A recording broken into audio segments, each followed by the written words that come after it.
साल 2018। जलता हुआ ओडिशा। कारण एक मासूम फैमिली की बेरहमी से हत्या। ये कहानी है ओडिशा के बोलांगीर जिले के अंतर्गत आने वाले पाटनगढ़ इलाके की साहू फैमिली की। इस साहू फैमिली में घर के मुखिया रविंदर साहू के अलावा इनकी पत्नी संयुक्ता साहू, इनके 2 बच्चे और एक बूढ़ी माँ जीमा मणि साहू रहती थी। रविंदर साहू पाटनगढ़ की जवाहरलाल नेहरू कॉलेज के प्रोफेसर थे और इनकी पत्नी संयुक्ता साहू ज्योति विकास कॉलेज की प्रिंसिपल थी। बेटा सौम्य शेखर भी बेंगलुरु की एक कंपनी में सॉफ्टवेयर इंजीनियर था, तो वहीं बेटी कजाकिस्तान में पढ़ाई कर रही थी। लेकिन उस समय अपनी भाई की शादी अटेंड करने वो भी घर पर ही आई हुई थी। 18 फरवरी 2018 को बंगलुरु में रहने वाले सौम्य शेखर की शादी सोनपुर में रहने वाली रीमा से हो गई। फिर शादी के 5 दिन बाद यानी 23 फरवरी 2018 को बेटी वापस कजाकिस्तान जाने के लिए तैयार हुई और उसको एयरपोर्ट छोड़ने उसके पिता रविंदर गए। वहीं संयुक्ता भी अपने कॉलेज के लिए निकल गई। अब घर पर केवल 3 लोग ही बसते हैं, सौम्य शेखर, उसकी पत्नी रीमा और दादी जीमा मणि साहू। किचन में ये तीनों सोच ही रहे थे कि आज बैंगन की सब्जी बनेगी। तभी सौम्या को घर के रिंग बेल की आवाज सुनाई देती है। उसने दरवाजा खोला तो सामने एक डिलीवरी बॉय खड़ा था, जिसके हाथ में सौम्या के नाम का एक पार्सल था। बॉक्स पर घिसे हुए शब्दों में लिखा था कि इसे रायपुर से एसके सिन्हा ने भेजा है और वो पार्सल हरे कागज से कवर था, जिसमें से एक सफेद धागा निकला हुआ था। उसी समय सौम्या की 85 वर्षीय दादी जीमा मणि साहू भी पीछे से पार्सल देखने आ जाती है। सौम्या अपनी पत्नी से कहता, ये शादी का पार्सल है, लेकिन रायपुर में तो मेरा जानने वाला कोई है नहीं। ये कहते हुए सौम्या पार्सल खोल रहा था और जैसे ही उसने वो धागा खींचा, वैसे ही घर में एक भयंकर ब्लास्ट हुआ।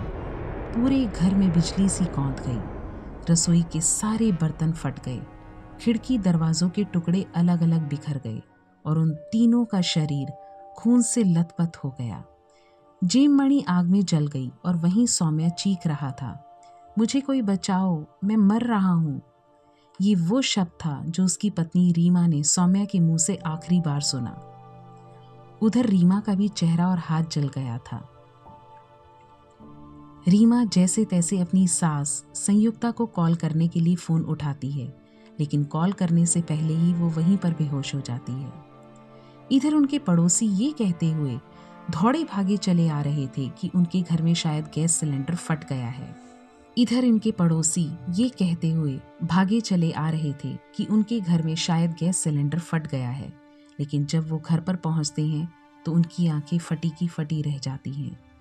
घर में जो तबाही हुई थी वो बहुत भयंकर थी। पड़ोसियों ने तुरंत ही एम्बुलेंस को कॉल किया और तीनों को अस्पताल ले जाने लगे, लेकिन सौम्या और जीम मणि साहू की रास्ते में ही मौत हो गई, क्योंकि असल में ये दोनों 90% तक जल गए थे, जबकि रीमा केवल 40% तक ही जली थी। उधर लोगों ने पुलिस को भी कॉल किया। पुलिस आकर तुरंत जांच में जुट गई, लेकिन जांच के टाइम उन्हें लगा कि ये ब्लास्ट गैस सिलेंडर के फटने की वजह से नहीं हुआ है, इसलिए पुलिस ने बॉम्ब स्क्वाड को भी बुला लिया। लेकिन जैसे ही बॉम्ब स्क्वाड की टीम रसोई में पहुंची, वो तुरंत समझ गई थी कि ये बॉम्ब ब्लास्ट है, क्योंकि रसोई से बारूद की गंध आ रही थी। अब पुलिस चिंतित हो जाती है कि आखिर घर में बॉम्ब आया कहां से। इसके घर में रहने वाले 3 गवाह, जिनमें से 2 की मौत हो गई, इसके अलावा किसी को कुछ नहीं पता होता। इसलिए पुलिस रीमा के ठीक होने का इंतजार करती है।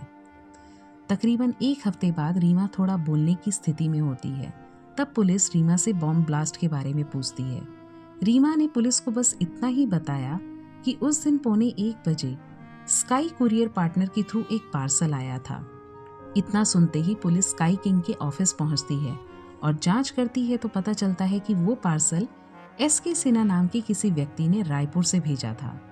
लेकिन आगे की जांच में पता चलता है कि वो एड्रेस और नाम दोनों ही फर्जी हैं और यहीं पर पुलिस से एक गलती भी हो जाती है। दरअसल मीडिया को इस ब्लास्ट की जानकारी देते हुए पुलिस ने पार्सल भेजने वाले का नाम एसके सिन्हा की जगह आर.के. शर्मा बता दिया। लेकिन पुलिस द्वारा की गई यह गलती पूरी मिस्ट्री को सुलझाती है। अब यह आर.के. शर्मा नाम पूरे ओडिशा में फैल गया। पुलिस आगे की जांच में जुट गई और उन्होंने नाम पर ध्यान ही नहीं दिया। उन्होंने स्काई किंग ऑफिस की फिर से जांच की, लेकिन वहां सीसीटीवी ना होने के कारण कुछ भी पता नहीं लगा। इसके बाद पुलिस ने एक एक करके सौम्या के दोस्तों और रिश्तेदारों से पूछताछ करनी चालू की। फिर रविंद्र और संयुक्ता से पुलिस ने पूछा कि क्या उनको किसी पर कोई शक या किसी से उनकी कोई दुश्मनी। इस पर दोनों ने ही कहा कि ना तो हमारी किसी से कोई दुश्मनी है और ना ही हमें किसी पर कोई शक। तभी संयुक्ता को याद आता है कि उसकी ज्योति विकास कॉलेज के एक प्रोफेसर पूंजीलाल से थोड़ी बहस हुई थी। दरअसल पूंजीलाल पहले उस कॉलेज का प्रिंसिपल हुआ करता था, लेकिन घटना से 5 महीने पहले उसे प्रिंसिपल पद से हटाकर शेखर साहू की मां संयुक्ता को प्रिंसिपल बना दिया गया था। संयुक्ता कहती है कि हमारी किसी से ऐसी रंजिश तो नहीं कि कोई हमें बम से मार दे। पूंजीलाल से हुई बहस तो संयुक्ता के लिए एक छोटी सी बात थी, लेकिन पुलिस इस बात को हल्के में न लेते हुए पूंजीलाल से पूछताछ करने में जुट जाती है, लेकिन पुलिस को वहां से कुछ भी हाथ नहीं लगता। इसके बाद पुलिस को पता चला कि इस घटना के कुछ महीने पहले जब शेखर रीमा से बात कर रहा था तो उसके फोन पर एक अनजान नंबर से कॉल आता है, और जब शेखर ने रीमा को होल्ड करके कॉल उठाया तो उधर से धमकी मिली कि तुम्हें रीमा से शादी नहीं करनी चाहिए और अगर तुमने शादी की तो अंजाम बहुत बुरा होगा। इसके बाद फोन कट गया। शेखर ने यह बात रीमा को बताई, लेकिन रीमा को भी नहीं पता कि ये कॉल करने वाला व्यक्ति आखिर था कौन। और फिर उस दिन के बाद से कभी भी उसका कॉल दोबारा नहीं आया, इसलिए ये दोनों ही भूल गए थे। लेकिन पुलिस के लिए ये जानकारी बहुत अहम थी, इसलिए पुलिस ने उस नंबर की जांच की और फोन करने वाले व्यक्ति को ढूंढ लिया। पूछताछ में पता चला कि वो लड़का रीमा से एक तरफा प्यार करता था। उसने बताया कि मैंने ही शेखर को कॉल करके धमकी दी थी, लेकिन मुझ में बॉम्ब ब्लास्ट करने या किसी की हत्या करने की हिम्मत नहीं है। लेकिन पुलिस को उसकी बातों पर यकीन नहीं हुआ। फिर पुलिस ने सख्ती बरती, लेकिन फिर भी उसका जवाब यही रहा। इसके बाद पुलिस ने उसका लाई डिटेक्टर टेस्ट करवाया, लेकिन उससे पता चला कि वो सच कह रहा है, इसलिए पुलिस ने उसको छोड़ दिया। अब जांच करते हुए 3 सप्ताह बीत गए और इस बीच पुलिस ने सैकड़ों लोगों से पूछताछ की, लेकिन कुछ हाथ नहीं लगा। और अब पुलिस पर भी सवाल उठने लगा था, इसलिए ओडिशा गवर्नमेंट ने इस केस को सीबीआई को सौंप दिया। फिर सीबीआई की टीम पूरे जी जान से इस केस को सुलझाने में लग जाती है। लेकिन तभी 4 अप्रैल 2018 को बोलांगीर पुलिस को एक लेटर आया। उसमें लिखा था कि पार्सल एसके सिन्हा के नाम से भेजा गया था, न कि आरके शर्मा के नाम से। रायपुर में 2 नहीं बल्कि 3 लोग इसमें शामिल थे। इस ब्लास्ट का कारण सौम्य शेखर का विश्वासघात है, जिसने कई जान और करोड़ों रुपए लिए थे। इसके अलावा इसमें एक लाइन यह भी लिखी थी कि कृपया निर्दोष लोगों को बिना मतलब के पकड़कर उनसे फालतू के सवाल करना बंद करें। पुलिस ने तुरंत इसकी एक कॉपी सीबीआई को सौंपी। सीबीआई ने लेटर को कई बार पढ़ा।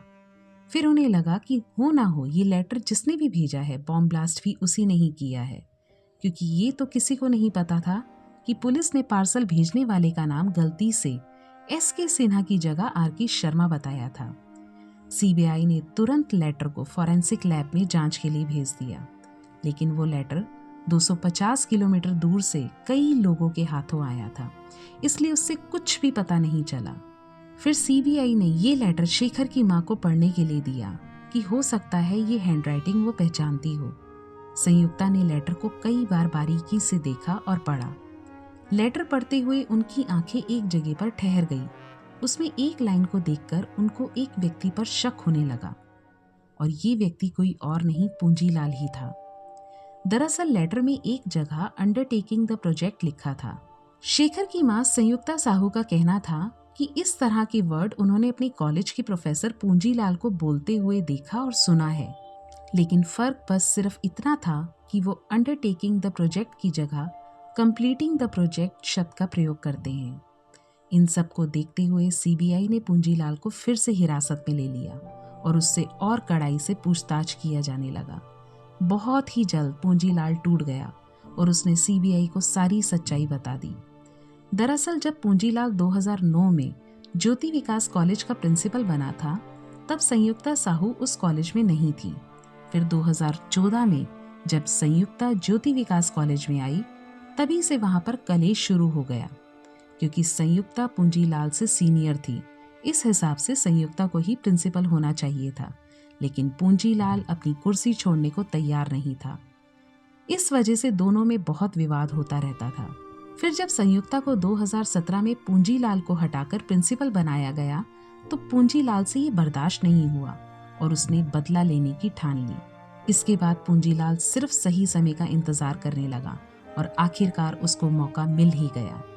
उसने खुद ऑनलाइन सीखकर पार्सल बम बनाया। फिर उसको शादी के गिफ्ट के रूप में शादी के दिन कुरियर करने वाला था, लेकिन शादी में बिजी होने के कारण 3 दिन तक कुरियर किसी ने रिसीव नहीं किया और आखिरकार 5वें दिन कुरियर को रिसीव कर लिया गया। पूंजीलाल ने बताया कि उसने वो पार्सल खुद ही रायपुर से कुरियर किया, लेकिन गलत नाम और एड्रेस से, ताकि किसी को उस पर शक ना हो। लेकिन वो कहते हैं ना, किसी के साथ बुरा करने वाले का अंजाम भी बुरा होता है। तो बस ये कहावत पूंजीलाल पर सही बैठ गई। पूंजीलाल के दिए हुए बयान और सबूतों के आधार पर सीबीआई ने पूंजीलाल के खिलाफ एक चार्जशीट तैयार किया और कोर्ट को सौंप दिया। वहां से पूंजीलाल को जेल भेज दिया गया। हालांकि ये मामला अभी भी कोर्ट में चल रहा है। उधर रीमा भी अब धीरे धीरे ठीक हो रही थी और वो हॉस्पिटल से अपने ससुराल आ गई थी। शादी के केवल 5 दिन बाद ही, पति की मृत्यु के बाद भी, रीमा ने दूसरी शादी करने से मना कर दिया और अब वो अपनी सास और ससुर की सेवा कर रही है।